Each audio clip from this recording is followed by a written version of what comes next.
I have been speedrunning Minecraft for nearly 5 years, but if we're being honest, I peaked way back in 2020 and 2021, at least in terms of my best speedrun on the leaderboards. You see, you probably know this, but a good Minecraft speedrun is not just skill at the game, but also getting a lucky enough world.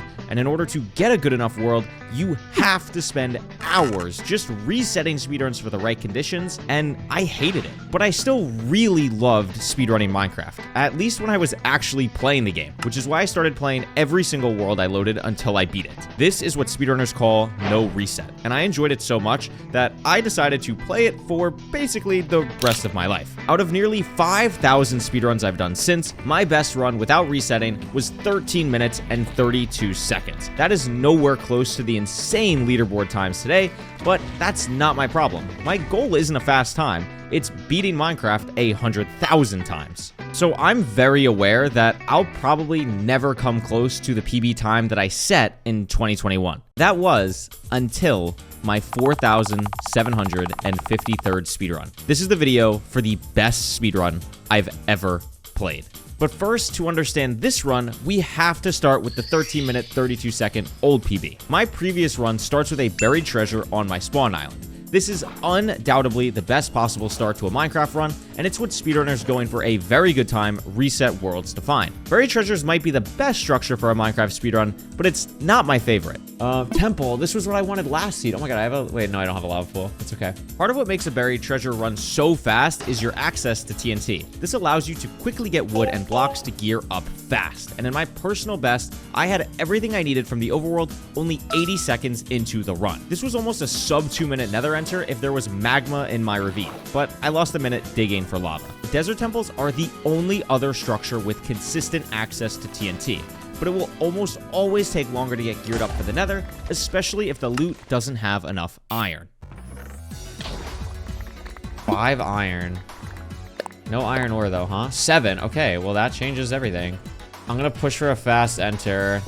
Right before entering the desert temple, I actually saw a lava pool right next to it. So with enough iron, I now have everything I need for a fast nether enter. Kind of. I blow up dark oak trees and gravel and craft my tools to be ready to enter the nether in about 2 minutes. But there's one big thing I'm still missing.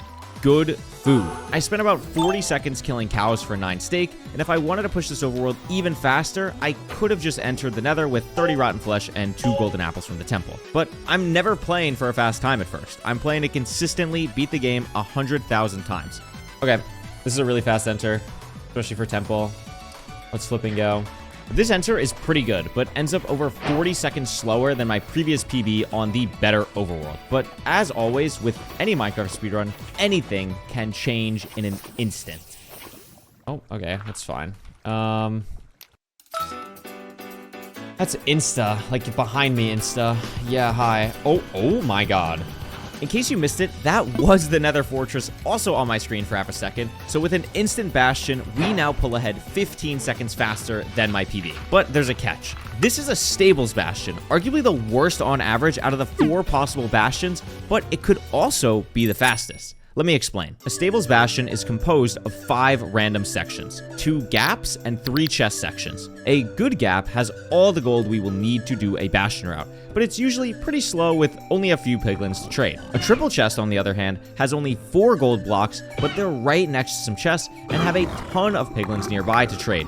Meaning if my piglin barter's high roll, I could be done with the fastest possible Bastion route. This Stables Bastion that I see has a triple chest, but I just cannot risk such a low number of trades when I have a fortress so close. So instead, I try to find a good gap, which I immediately do, but then I turn around and leave. In competitive Minecraft speedrunning, runners play head-to-head on a ranked ladder to beat the game faster than their opponent. Ranked speedrunning favors consistency, which has led to the development of a Bastion route that combines the benefits of a triple chest route with the consistency of a good gap route. This is also perfect for me doing no reset, as I'm also playing for consistency. So this right here is the triple to gap Bastion route. I start by mining the 4 gold blocks in the triple chest to aggravate all the piglins guarding the chest. I then let all these piglins chase me through the twists and turns of the Bastion, mining an extra chest along the way. All these piglins will now follow me all the way to the good gap, where I can trade all my gold with way more piglins than a standard gap route. Consistency is the name of this challenge, so I can think of no better Bastion route to be featured in my new fastest speedrun. By looting almost the whole Bastion, we have more than enough resources now to complete the rest of the game.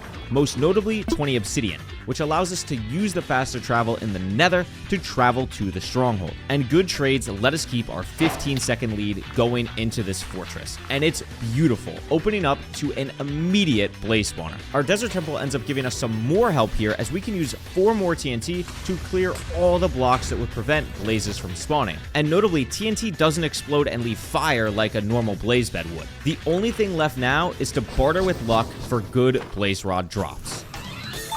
Dude, really? Like, how did I not pick that up? Okay. There's 3 gas on my screen. Mods? Leaving the nether, our lead has dropped to only 1 second ahead of my PB. And it all comes down, really, to where our nether portal takes us. Really? Alright, we're sending it. It's negative 25. Because our portal sent us underground, I decide to only throw 1 Eye of Ender instead of going up to throw 2 to calculate our distance to the stronghold. So when I go back in the nether to travel to the stronghold here, I only know the direction to travel. How far we go is as good as an educated guess. And now, all of a sudden, the run is starting to slip away. I could leave now with only 13 Eyes of Ender, but that could risk 2 20% eye breaks, and then I might not be able to fill in the end portal. I just can't risk it, so I have to kill more blazes. I gotta kill 1 more. I mean, I shouldn't hopefully take too long. Oh my god.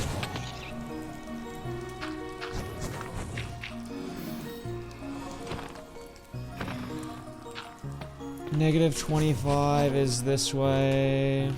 Positive Z, positive X. It's actually got to be close. Given my current coordinates, the angle I'm traveling, and my knowledge of where in the world strongholds spawn, my educated guess is that I am close to the stronghold. So after only 1 ender pearl, I decide to build my next portal. Dude, I think I actually need to deal with more gas on this seed. I think I actually need more.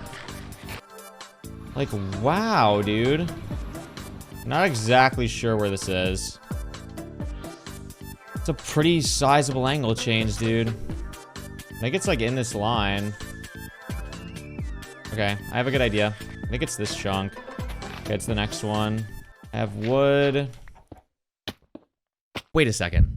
Am I nervous? With a 10:15 stronghold enter, I am a minute ahead of my personal best. Well, not really, actually. 13:32 is my no reset PB. My actual fastest speedrun is 11 minutes and 15 seconds, a run from nearly 4 years ago on May 11th of 2021. This run was top 3 in the world when I did it. Today, that time wouldn't even be top 300. I mean, just look at me back then. It was a completely different time. Because I was resetting for a good time, my PB run started with a blacksmith village and a completable ruin portal for a lucky 1 minute and 30-second nether enter, with an immediate bastion and fortress. It used a forgotten technique where, by using the location of a nether fossil, I had the approximate location of a stronghold. Leaving the nether at 8 minutes and 13 seconds, the stronghold is not only close, but the portal room is exposed in the ocean, giving me a lucky 9-minute 45-second stronghold with an end enter only 10 seconds later. This run was done live at the height of my own popularity and MCSR's popularity on Twitch. And by the time I was in the Bastion, I had over 2,000 people watching me, let alone the 3,000 there at the end of the run. It was quite honestly a nauseating feeling. I knew how much pressure was on me. If I messed up after having not PB'd for so long in front of the entire community, it would have been an unbelievable failure I would not know how to handle. And with the entirety of MCSR at the time watching it happen, my worst nightmare occurred.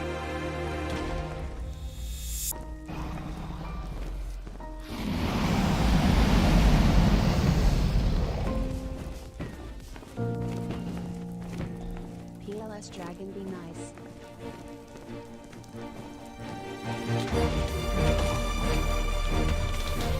Somehow, I killed the dragon as it was literally flying away with the last bed. And I remember so clearly running out of my room, looking at my hands, and just screaming before laying on the floor. It was surreal.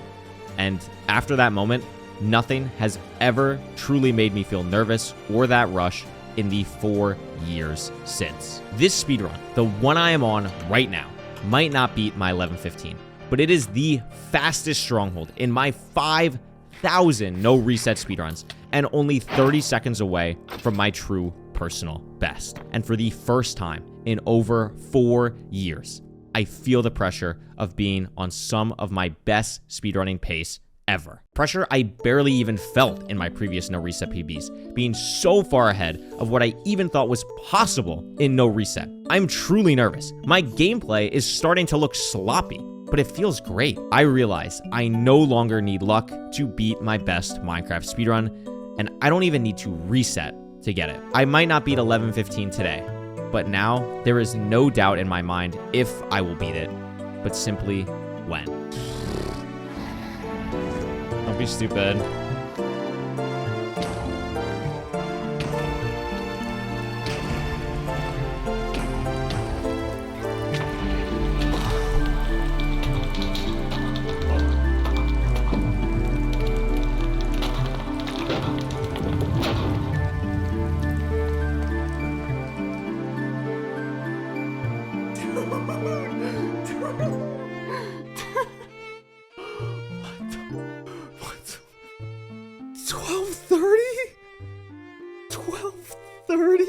Oh my god, wait, this is the first time I've ever had retimed. Oh my god. I can't even like function. I can't even function. That says that's a 12. That's a sub 13 RTA. Shout out, yo, everyone say hi to YouTube in 2026. This is gonna be an awesome way to kickstart the year in 2026. It's gonna be really cool. There could not be another PB until like 10K. Like that is totally realistic at this point, especially if we're talking about retime.